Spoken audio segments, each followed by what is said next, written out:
दान पुण्य एक स्पेशल कहा जाता है कि दान पुण्य मकर संक्रांति पर करना चाहिए। इसके पीछे की वजह क्या है, क्यों ऐसा मानते हैं हिंदू शास्त्रीय मान्यता के हिसाब से? जपा कुसुम संकाशम काश्यपेयम महाद्युतिम तमोरिम सर्व पापघ्नम प्रणतोस्मि दिवाकरम। मैं आपके माध्यम से दर्शक भैया समस्त लोगों को बताना चाहूँगा, जो भगवान सूर्य हैं ये ऊर्जा के केंद्र कहे गए हैं। हमारे जो संचार है, जो हमारी चेतना शक्ति है, उसके केंद्र भगवान भास्कर कहे गए हैं। और ऐसे जो ज्योतिषी गणना का कार्यक्रम है उसमें भी सूर्य और चंद्रमा इन्हीं दोनों के मुख पर आधारित है ये समस्त ज्योतिषीय क्रम जो है।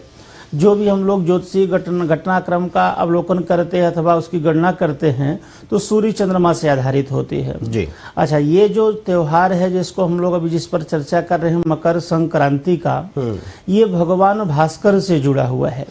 हमारे शास्त्रों में दो अयन बताए गए हैं, एक है दक्षिणायन, दूसरा है उत्तरायण जी। जब भगवान सूर्य कर्क राशि से लेकर के धनु राशि तक रहते हैं, कर्क सिंह कन्या तुला वृश्चिक धनु तक रहते हैं, 6 राशियों में 12 राशि होती है, तो 6 राशियों में कर्क से लेकर धनु तक जब तक रहते हैं तब दक्षिणायन होता है। और जहां मकर राशि में प्रवेश किए भगवान सूर्य, मकर से लेकर के मिथुन तक उत्तरायण कहा गया है जी। और यही से जहां मकर में धनु के राशि से जहां मकर में भगवान सूर्य का प्रवेश हुआ उसी को हम लोग मकर संक्रांति मनाते हैं। मकर संक्रांति ऐसे शाब्दिक अर्थ जो है, मकर संक्रांति लोग बोलते हैं कि मकर संक्रांति का त्योहार। संक्रांति यानी सूर्य की स्थिति जिस राशि में परिवर्तित होते हैं, भगवान सूर्य एक राशि में लगभग 30 दिन, कभी 31 दिन होते हैं, नहीं 30 दिन के लगभग एक राशि में रहते हैं, यानी साल भर में 12 राशियों को पार करते हैं भगवान सूर्य।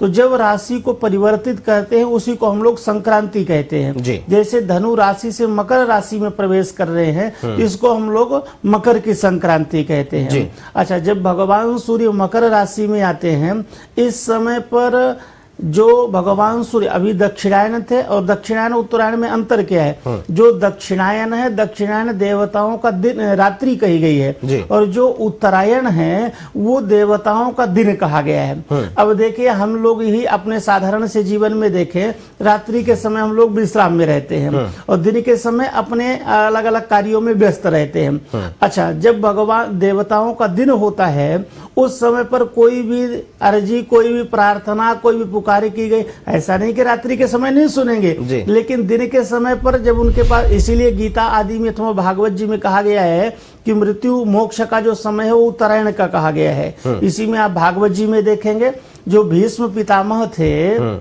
भीष्म पितामह जी को इच्छा मृत्यु का वरदान मिला हुआ था कि जब चाहे तब अपने शरीर को त्याग सकते हैं, परंतु उन्होंने उत्तरायण की प्रतीक्षा की। जब वो बाणों के सैया पर लेटे, उस समय दक्षिणायन था, तो उन्होंने अपने शरीर को नहीं त्यागा, जबकि उनको ये वरदान प्राप्त है कि जब चाहे तब अपने शरीर को त्याग सकते हैं। फिर भी उन्होंने प्रतीक्षा की उत्तरायण की। क्यों? बोले दिन में, जब देवताओं का दिन हो जाए तब उनके पास जाना उचित रहेगा। किसी के घर में हम जाएं, रात्रि में जाएंगे तो भले सामने कुछ न कहे, लेकिन मन में सोचेगा देखो कोई व्यक्ति रात्रि में हमारे घर में आया और मेरे विश्राम में व्यवधान डाला। दिन में गए, जहां आवाज लगाएंगे तुरंत स्वागत के लिए कोई न कोई व्यक्ति आ जाएगा। तो कुल मिलाकर ये कह सकते हैं कि उत्तरायण पे ज्यादा प्रभाव रहता है, ज्यादा प्रभाव रहता है, क्योंकि उस समय पर ये जो भगवान सूर्य हैं, ऊर्जा के शक्ति के, हमने पहले बोला कि संचार के केंद्र यही हैं, और उस समय इनका दिन देवताओं का दिन है और भगवान सूर्य उत्तरायण हो गए तो बोले कि समस्त शक्तियों का संचार होना प्रारंभ हो गया। इसीलिए आप देखना, बहुत से ऐसे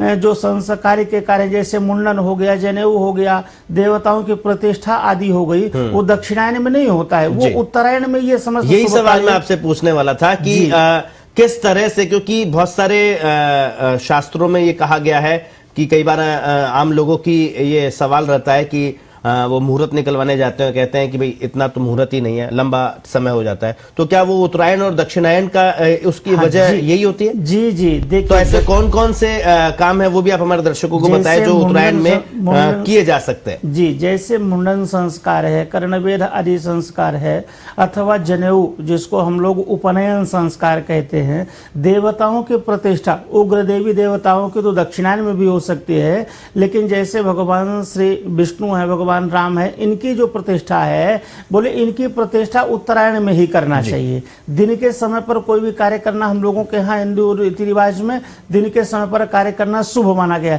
इसलिए आप देखना, कोई जैसे प्रतिष्ठान आदि प्रारंभ करते हैं लोग, तो कहते हैं कि मध्याह्न से पूर्व में प्रारंभ करो। भगवान सूर्य एक ऐसे देवता हैं कि भगवान सूर्य की एक ही दिन में 3 गतियां होती हैं, बालकपन और युवावस्था और वृद्धावस्था। जब भगवान सूर्य उदय होते हैं, अरुणोदय जिसको हम लोग कहते हैं, उसको बाल स्वरूप कहा गया है। जो मध्याह्न के सूर्य है वो तरुणावस्था कही गई है, और जब अस्त के समय है वो वृद्धावस्था कही गई है। तो देखिए, जब मध्याह्न के सूर्य हो, साधारण सी बात है, कोई व्यक्ति जब युवावस्था में होगा उस समय अच्छे से किसी भी कार्य को अपने संपूर्ण ऊर्जा के साथ कर सकता है। वृद्धावस्था में आ गया अथवा बालकत्व में है तो बोले कि मन में इच्छा है, फिर भी उसके अंदर वो शक्ति नहीं होगी जो करना चाहता है, जिस ढंग से करना चाहता है, जिस व्यवस्था से करना चाहता है। लेकिन युवावस्था में समस्या भी आती है तो उससे वो निपटने के लिए तैयार रहेगा। क्योंकि महाराज सूर्य की बात हो रही है तो अक्सर सभी लोग सूर्य की शांति के लिए, तेज वृद्धि के लिए सूर्य को अर्घ देते हैं। ये तो सभी लोग देते हैं, लेकिन सवाल यहाँ पर ये है, क्योंकि आपने बताया 3 उसके वो प्रकार हैं, अरुणोदय है और फिर उसके बाद में युवा है और बुजुर्ग जो अवस्था है। तो अर्घ देने का, सूर्य को अर्घ देने का सबसे अहम समय कौन सा, श्रेष्ठ समय? अर्घ देने का समय जो है, ऐसे तो हमारे शास्त्रों में त्रिकाल संध्या का वर्णन किया गया है। प्रातः, मध्याह्न और सायंकालीन। पूर्वज जो हमारे थे, ऋषि महर्षि थे, वो लोग ब्राह्मणों के लिए त्रिकाल संध्या का वर्णन किए थे और तीनों काल पर अर्घ देने को कहा गया था। लेकिन यदि नहीं भी हो सकता है, त्रिकाल संध्या का नहीं हो सकता है, तीनों टाइम का नहीं हो सकता है, तो प्रातः काल का जो सूर्योदय है, प्रातः काल का समय, उस समय अरुणोदय हो तो उस समय अत्यंत उत्तम है। यानी सुबह के समय पर भगवान सूर्य को उसमें भी तांबे के लोटे में रोली डाल करके, लाल पुष्प लेकर फिर भगवान सूर्य को अर्घ दें।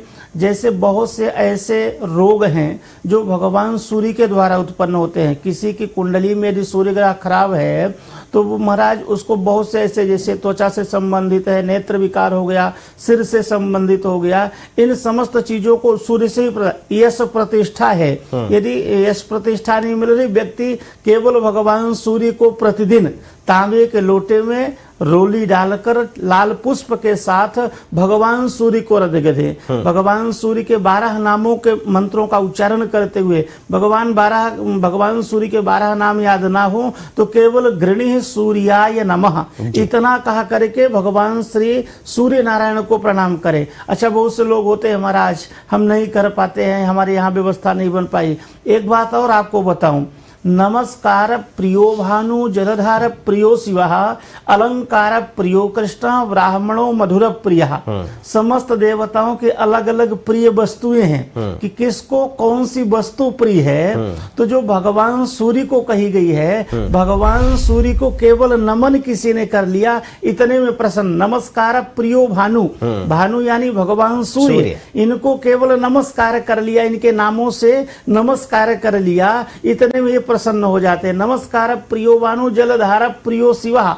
भगवान शिव को यदि प्रसन्न करना है तो भगवान शिव को सबसे प्रिय यदि कोई वस्तु है तो वह है जल की धारा। केवल 1 लोटा जल चढ़ा दीजिए, इतने में भोलेनाथ अब ढरदानी बन जाते हैं और मन चाह वरदान प्रदान कर देते। नमस्कार प्रियो भानु जलधारा प्रियो शिवा अलंकार प्रियो कृष्ण।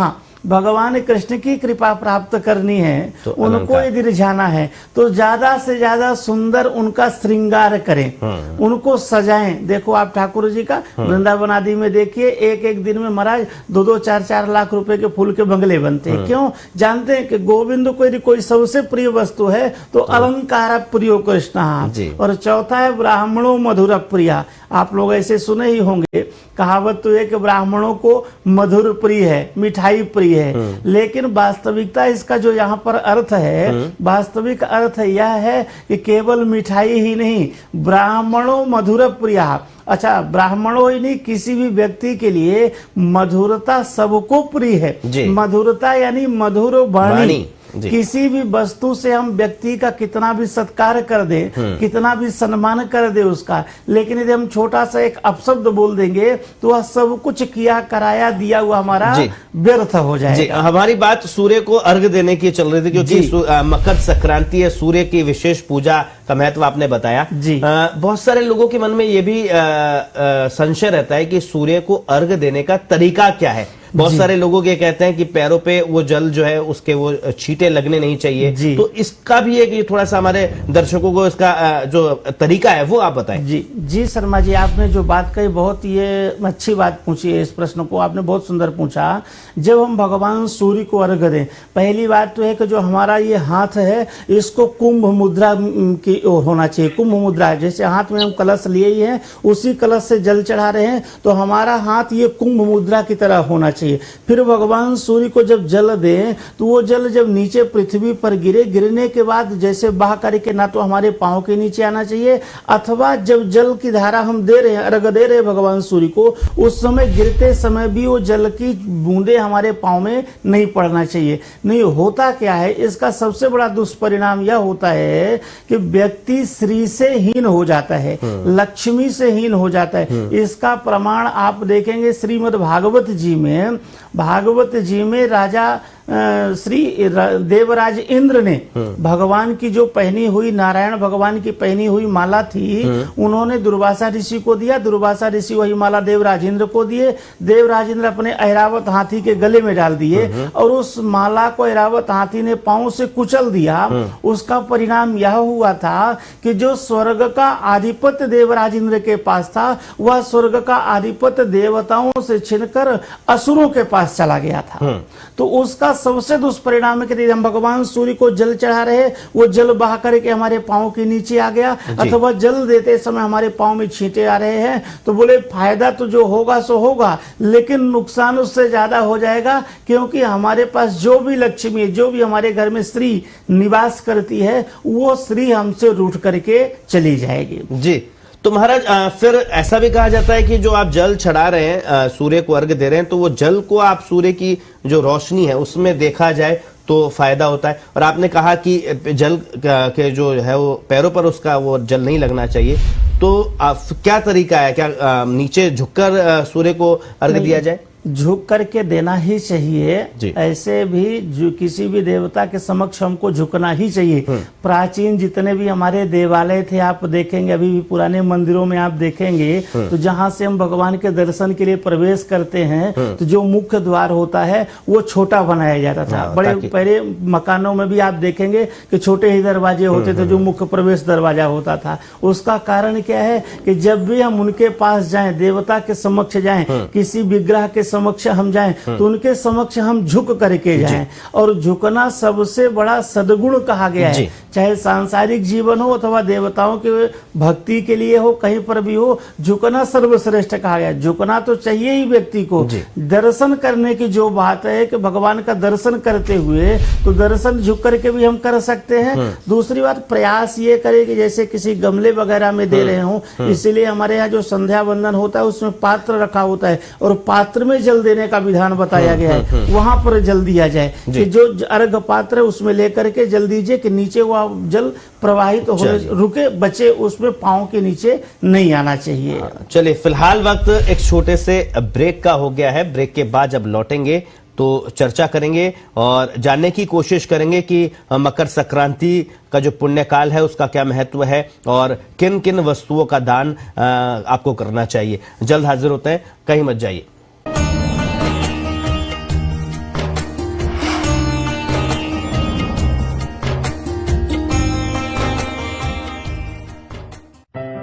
इनके चेहरे पर खिली मुस्कान, इस मुस्कान की वजह से है इनकी बेटी मुस्कान अरोड़ा, जो London school of economics and political science में पढ़ाई कर रही हैं। बहुत ज्यादा फीस थी और हम लोगों को नहीं लग पा रहा था कि हम वाकई उस बच्ची का वो सपना पूरा करवा पाने में उसका साथ दे पाएंगे। लेकिन राजस्थान सरकार की एक योजना ने सारी मुश्किलें आसान कर दी। अगर मुझे फंडिंग नहीं मिलती राजस्थान सरकार द्वारा, तो मैं यहाँ आने का कभी सोच भी नहीं पाती। तो मैं इस पूरे प्रोसेस के लिए, इस फंडिंग के लिए, इस कांस्टेंट रीइंबर्समेंट एंड सपोर्ट के लिए honourable chief minister mister Ashok Gehlot ji की बहुत आभारी हूँ। इस योजना के तहत हर साल राजस्थान के चयनित विद्यार्थियों को उच्च मानकों वाले विदेशी संस्थानों में पढ़ाई का सारा खर्च राजस्थान सरकार वहन कर रही है।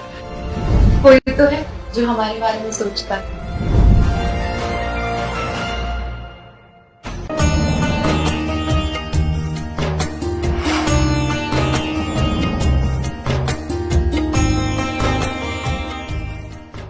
ब्रेक के बाद आपका स्वागत है। आप देख रहे हैं हमारा खास कार्यक्रम मकर संक्रांति और दान पुण्य। ब्रेक पर जाने से पहले हम बात कर रहे थे क्योंकि मकर संक्रांति पर जो विशेष महत्व है, सूर्य का विशेष महत्व है, और महाराज जो जानकारी दे रहे थे अब उनसे पूछ लेते हैं कि क्या कुछ दान हमको करना चाहिए। जी महाराज, क्योंकि मकर संक्रांति पर पुण्य काल काफी अहम माना जाता है, वो कब है? एक तो पहले हमारे दर्शकों को ये बताएं, और किन किन वस्तुओं को दान करना चाहिए। जी, इस बार जो संक्रांति का पुण्य काल है वह 15 जनवरी को मनाया जा रहा है। उसका कारण है कि इस बार जो भगवान सूर्य मकर संक्रांति पर जा रहे हैं, मकर की राशि पर प्रवेश कर रहे हैं, वो 14 तारीख को रात्रि में 8:46 पर प्रवेश कर रहे हैं। तो शास्त्रों में ऐसा निर्णय दिया गया है, निर्णय सिंधु है और मदन पारिजात आदि बहुत सारे धर्म ग्रंथों में इसका विस्तृत वर्णन है, और उसमें निर्णय दिया गया है कि प्रदोष काल के बाद भगवान सूर्य जिस राशि पर प्रवेश करते हैं उस राशि का जो संक्रांति काल पुण्य काल होगा वो दूसरे दिन में मनाया जाएगा। तो इस बार जो भगवान सूर्य मकर की राशि पर प्रवेश कर रहे हैं तो रात्रि के समय कर रहे हैं, अर्थात 8:46 14 तारीख को रात्रि में है। तो इस बार जो पुण्य काल होगा वो 15 तारीख को होगा। पुण्य काल ऐसे तो होने को दिन भर है, सूर्योदय से लेकर के सूर्यास्त तक है, लेकिन मध्याह्न तक का अत्यंत महत्वपूर्ण समय, सूर्योदय से लेकर मध्याह्न तक का अत्यंत महत्वपूर्ण समय बताया गया है। अब करना क्या चाहिए, इसमें दान करने की विधि क्या है, किन वस्तुओं का दान करें, आपने ऐसा प्रश्न किया है। देखिए, सबसे पहले प्रयास तो यह करना चाहिए कि जब संक्रांति के दिन हम प्रातः काल उठें, सबसे पहले स्नान आदि करें, तो प्रयास यह करें कि तीर्थ के जल में स्नान करें, किसी तीर्थ में जाएं वहां पर स्नान करें, और यदि ये संभव ना हो तो जल में ही गंगा जल आदि मिला करके स्नान करना चाहिए। उसमें से, क्योंकि लिखा हुआ है कि माघ मकर रविगत जब होई तीर्थ पति आव सब कोई। प्रयागराज माघ मेला के बारे में आप लोग सुने होंगे। प्रयागराज में 1 महीने का माघ मेला होता है। क्यों होता है कि माघ के महीने में ही भगवान सूर्य मकर राशि में आते हैं, और जब मकर राशि में सूर्य आते हैं तो समस्त देवता जाकर के उसी तीर्थराज प्रयाग में निवास करते हैं। अत्यंत महत्व बढ़ जाता है, तो तीर्थों का भी महत्व बढ़ता है। तो उस समय पर हमको जो स्नान करना है, प्रयास करना चाहिए कि हम तीर्थ के जल से, गंगा आदि की जो नदियां हैं उनके जल से स्नान करें। नहीं संभव है तो जहां के भी जिस तीर्थ का जल हो उसको सम्मिलित करें और फिर स्नान करें। स्नान करने के बाद इसमें तिल का महत्व, तिल दान करने का महत्व है। गुड़ है, तिल है। अच्छा, देखिए, ज्योतिषी दृष्टिकोण से, शास्त्र की दृष्टिकोण से तिल का, गुड़ का, इन समस्त चीजों का महत्व तो है ही, लेकिन इसमें आप यदि वैज्ञानिक दृष्टिकोण से देखें तो भी व्यक्ति को इसका सेवन और दान दोनों करना चाहिए। देखिए, तिल और गुड़ दोनों की तासीर होती है गर्म, अभी हो रही है सर्दी, तो बोले महाराज 25 जो शास्त्रों में हम लोगों के ज्योतिषी गणना में होता है, 25 दिसंबर से लेकर के 15 जनवरी तक सबसे सर्दी का समय ज्यादा, यही कहा जाता है। तो बोले इस समय पर यदि गुड़ का है, तिल का है, सेवन करते हैं तो उससे हमारे स्वास्थ्य भी ठीक रहेगा। दूसरी बात, इनका दान का महत्व बताया गया है। दान के लिए तिल का दान है, गुड़ का दान है, काले उड़द का दान है। इन वस्तुओं का गरीब जो व्यक्ति हैं, जरूरतमंद व्यक्ति हैं, उनको ऊनी वस्त्रों का दान करना चाहिए। और इससे होता क्या है कि बोले बहुत जितना हमें एक काम करने से जो पुण्य फल होगा, वही इनका दान इस समय मकर संक्रांति के समय करने से कई गुना ज्यादा कई गुना ज्यादा उसका फल प्राप्त होता है और इसी बहाने दीन दुखियों की हमारे द्वारा सेवा भी हो जाती तो है। आपने तिल और गुड़ का जो दान बताया है, तो इनका दान से क्या फल मिलेगा? देखिए, तिल इसका जो वास्तविक ऐसे ज्योतिषीय दृष्टिकोण से है, भगवान सूर्य भी प्रवेश कर रहे हैं किसमें? मकर राशि में। जो मकर राशि है, मकर और कुंभ, इन दो राशियों के जो अधिपति हैं, स्वामी हैं, वो शनि हैं। शनि मकर कुंभ हो, सिंहस्याधिपति सूर्य, कर्कस्याधिपति शशि। सूर्य जो है वो सिंह राशि के स्वामी हैं, लेकिन शनि जो है वो मकर और कुंभ राशि के। और जो शनि हैं, शनि भगवान सूर्य के पुत्र भी हैं। लेकिन एक विडंबना की बात यह कहूं आपको कि सूर्य और शनि है तो पिता पुत्र, परंतु दोनों का आपसी संबंध ठीक नहीं है, शनि और सूर्य का। तो जब भगवान सूर्य उसमें जाते हैं, इसीलिए काली वस्तुओं, काला तिल कहा गया कि काली तिल का दान कीजिए, काला उड़द है, काला कंबल है, ये समस्त उपाय शनि के हैं। जो भी काली वस्तुएं हैं, शनि के लिए दान कहा गया है कि भगवान सूर्य उसमें जाएं तो किसी भी प्रकार का हमारे पारिवारिक जीवन में, हमारे पिता पुत्र के अंदर आपसी मतभेद नहीं उत्पन्न होने पाए। इसलिए इन समस्त चीजों का दान अत्यंत लाभदायी माना गया है। जी। और राशि अनुसार भी दान का कोई महत्व है या फिर राशि के सभी अनुसार लोग ये कर सकते हैं? नहीं, ऐसे तो राशि के अनुसार से भी विचार करना ही चाहिए व्यक्ति को। है क्या कि जिस राशि में भगवान सूर्य है, जैसे मेष राशि, मेष राशि से भगवान सूर्य 10वें स्थान पर पड़ जाएंगे, और 10वां स्थान जो होता है वो पिता का कारक कहा गया है। 10वां स्थान यश का कारक कहा गया है, अपने कार्य क्षेत्र को कहा गया है। यश कीर्ति के जो देवता है भगवान सूर्य हैं, तो ये 10वां स्थान है इनके लिए। 10वें स्थान में ऐसे कुंडली में आप देखेंगे जिसके घर में 10वें भाव में, जिसकी कुंडली में 10वें भाव में भगवान सूर्य विराजमान हो, वह व्यक्ति यश को प्राप्त करता है, खूब ख्याति वाला होता है। और यदि कहीं उसी व्यक्ति के नीच में चले गए सूर्य, तो फिर उस व्यक्ति को कभी जीवन में यश की प्राप्ति नहीं होती है। लेकिन जो मेष राशि वाले, उनसे ये 10वें भाव पर विराजमान होंगे, इनके लिए खूब ख्याति, खूब उन्नति, खूब अच्छा रहेगा। जो दूसरी राशि है, वृष राशि है, वृष राशि के स्वामी शुक्र है। शुक्रो वृष तुलाधिपः, तुला और वृष के राशि के जो स्वामी हैं वो भगवान शुक्र हैं। शुक्र अधिपति हैं, लेकिन इनसे जो सूर्य होंगे वो 9वें भाव में चले जाएंगे, जो भाग्य का कारक कहा गया है, भाग्योदय। तो यहाँ से यह भी है कि जो वृष राशि वाले हैं, भगवान सूर्य के राशि परिवर्तन से उनका भाग्योदय होगा। जो भी उनके रुके हुए काम हैं, उन कार्यों में उनको सफलता प्राप्त होगी, नए आयाम उनको मिलेंगे, नया कार्य करने को उनको मौका मिलेगा। ऐसी स्थिति वृष राशि वालों के लिए है। जो मिथुन राशि वाले हैं, मिथुन राशि वालों की स्थिति ये हो जाती है कि मिथुन राशि के लिए थोड़ा सा चतुर्थ स्थान में हो जाएंगे। तो चतुर्थ स्थान वाले के लिए थोड़ा सा इनमें सावधानी बरतना चाहिए, थोड़ा सा वाहन आदि से सावधान रहें। मातृ सुख में कमी आ सकती है, जो पारिवारिक संबंध थोड़ा सा बिगड़ने की संभावना रहेगी। इन लोगों को जरूर कुछ ना कुछ उपाय करना ही चाहिए जिनकी मिथुन राशि है। तो सूर्य का उपाय उनको करना चाहिए, सूर्य का उपाय करना चाहिए। अर्थात ज्यादा कुछ ना कर सके तो कम से कम इस दिन तिल है, गुड़ है, कंबल है, दीन दुखियों का, दीन दुखियों के लिए आपने सेवा कर दी, समझो आप समस्त राशियों का उपाय कर रहे हैं। बहुत से लोग ऐसे होते, महाराज हमें तो अपनी राशि ही पता नहीं है, हमारे उस समय पर कुंडली बनती। बहुत से लोग ऐसा कहते हैं, महाराज उस समय पर कुंडली नहीं बनती तो मेरे तो पता ही नहीं कि कौन सी राशि है, क्या ग्रहों की स्थिति है। उन लोगों के यहाँ से एक संदेश भी है। संदेश है, देखिए कि जब सूर्य हमारी राशि के बारे में पता ना हो, मकर राशि में प्रवेश होती, आप सुने होंगे कि ज्योतिषी लोग ये बताते हैं और धर्म शास्त्रों में वर्णन है कि मुझे कंबल का दान करना चाहिए, तिल का दान करना चाहिए, भोज्य पदार्थों का दान करना चाहिए, चावल का दान, खिचड़ी। बहुत से आप प्रदेशों में देखे होंगे इस त्योहार को लोग अलग अलग नाम से जानते हैं।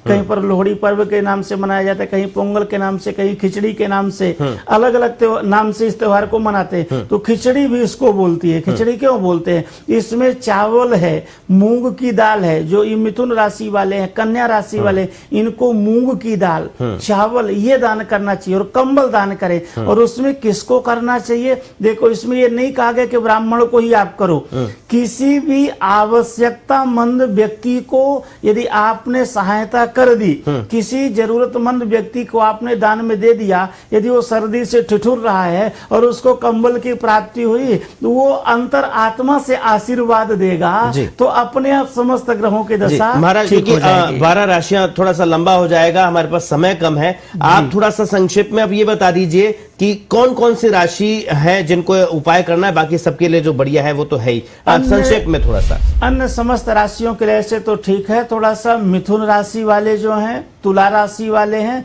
और कुंभ राशि वाले हैं, इन 3 लोगों को थोड़ा सा सावधानी रखना चाहिए। अन्य लोगों के लिए ठीक है। जो मिथुन राशि वाले हैं, इन दीन दुखियों की सेवा करने से मिथुन राशि वालों को, जो तुला राशि वाले हैं इनको चाहिए कि ये चावल का, दही का दान करें और सफेद वस्त्र का दान करें। जो कुंभ राशि वाले हैं, कुंभ राशि वालों को काला उड़द और कुछ लोहे का पात्र, लोहे की कुछ वस्तु, काला उड़द, काला तिल और काला कंबल दान करना चाहिए। इससे इन लोगों के लिए शुभता होगी। और बाकी राशि वालों के लिए सूर्य और शनि का जो आपने बताया ही है कि गेहूं का और ये तेल का दान करना चाहिए, तिल का दान करना चाहिए। मैं तो ये कहूंगा कि समस्त राशि वालों को कम से कम 15 तारीख को सुबह प्रातः काल स्नान के बाद भगवान सूर्य को स्नान अर्घ जरूर दें। उनको गृणी सूर्याय ऐसा करके कहा करके भगवान सूर्य को प्रणाम करें। जानते हो अपनी राशि तो भी ठीक है, नहीं जानते हो तो भी ठीक है। इतना करने मात्र से उनके जीवन में खुशियां आएंगी और उनके अंदर जो शक्ति है, जो संचार है, जो ऊर्जा है, वह उसका स्रोत भगवान सूर्य से प्राप्त होगा। जी निश्चित तौर पर, क्योंकि मकर संक्रांति पर दान पुण्य तो आप करते हैं, लेकिन महाराज ने बताया कि किस दिशा में आपको काम करना है, राशि के अनुसार किस तरह से दान करना है, ऐसा आप करेंगे तो 2023 निश्चित तौर पर, क्योंकि शुरुआत हुई है, 2023 आपके लिए मंगलकारी साबित होगा। महाराज आप स्टूडियो में आए और चर्चा की, इसके लिए बहुत बहुत शुक्रिया।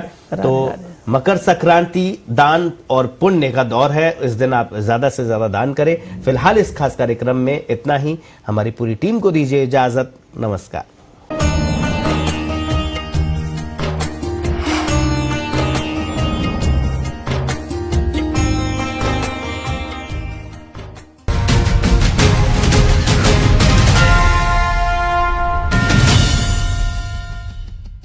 नमस्कार, पत्रिका टीवी के एजेंडा टुडे कार्यक्रम में आप सभी का स्वागत है। आप सभी को मकर संक्रांति की पर्व की